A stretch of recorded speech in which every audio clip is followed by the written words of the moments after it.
Shalom Bapak Ibu Saudara yang dikasihi Tuhan. Seri pengajaran hari ini Kamis 8 April 2021 berjudul Kebangkitan dan Hidup.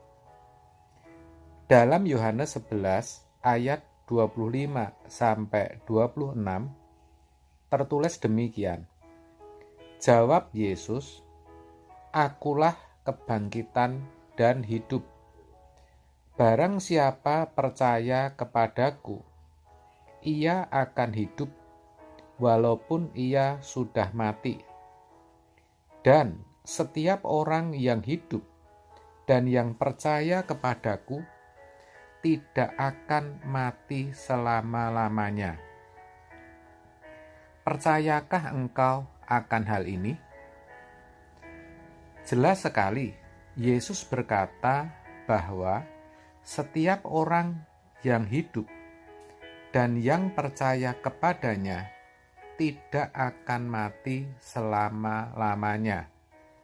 Artinya, orang yang percaya kepadanya akan dibangkitkan dan mengalami hidup yang kekal. Hal itu dimungkinkan karena Yesus juga telah dibangkitkan dan Dia hidup. Maka oleh kuasa Allah, kita pun akan dibangkitkan. Dalam Kolose 2 ayat 12 dikatakan demikian. Karena dengan Dia kamu dikuburkan dalam baptisan, dan di dalam Dia kamu turut dibangkitkan juga oleh kepercayaanmu kepada kerja kuasa Allah yang telah membangkitkan Dia dari orang mati. Inilah yang harus menjadi pengharapan setiap orang percaya, yaitu mengalami kebangkitan. Dengan kebangkitan Tuhan Yesus, manusia memiliki pengharapan kebangkitan dari antara orang mati.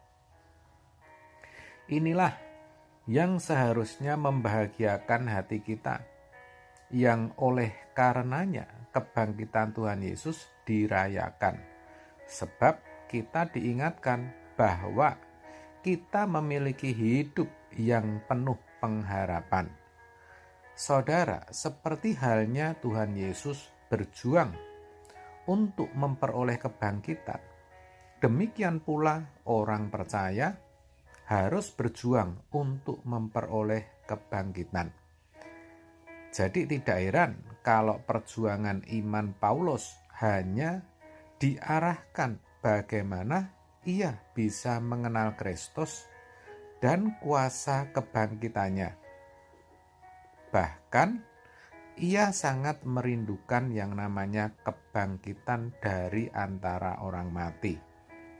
Filipi 3 ayat 10-11. Yang ku kehendaki ialah mengenal Dia dan kuasa kebangkitannya dan persekutuan dalam penderitaannya, di mana aku menjadi serupa dengan Dia dalam kematiannya, supaya aku akhirnya beroleh kebangkitan dari antara orang mati. Kerinduannya untuk beroleh kebangkitan begitu kuat. Bahkan untuk itu ia rela menderita. Fokus hidupnya hanya bagaimana ia bisa mengenal Yesus dengan benar. Ia tidak lagi tertarik akan dunia, bahkan segala yang sudah dicapainya dianggapnya sampah. Filipi 3 ayat 8. Ia tidak bisa lagi dijebak atau diperdaya dengan berbagai keindahan dunia. Tujuan hidupnya hanya satu, yaitu panggilan surgawi, langit yang baru dan bumi yang baru. Ayat 14. Sekarang pertanyaannya, bagaimana dengan kita? Apakah kita sebagai orang percaya juga merindukan kebangkitan dan hidup yang kekal? Memang saudara, kita sudah jadi orang Kristen dan saya percaya kita juga tidak ingin binasa atau mengalami kematian di api neraka. Tetapi sesungguhnya kerinduan kita akan kebangkitan dari antara orang mati atau kerinduan kita untuk masuk surga tidak cukup kuat, saudara. Ini terlihat dari perjuangan hidup kita yang kalau kita akui masih penuh dengan hal-hal duniawi. Bagaimana bisa memperoleh yang sebanyak-banyaknya dan bagaimana bisa membangun Firdaus di bumi.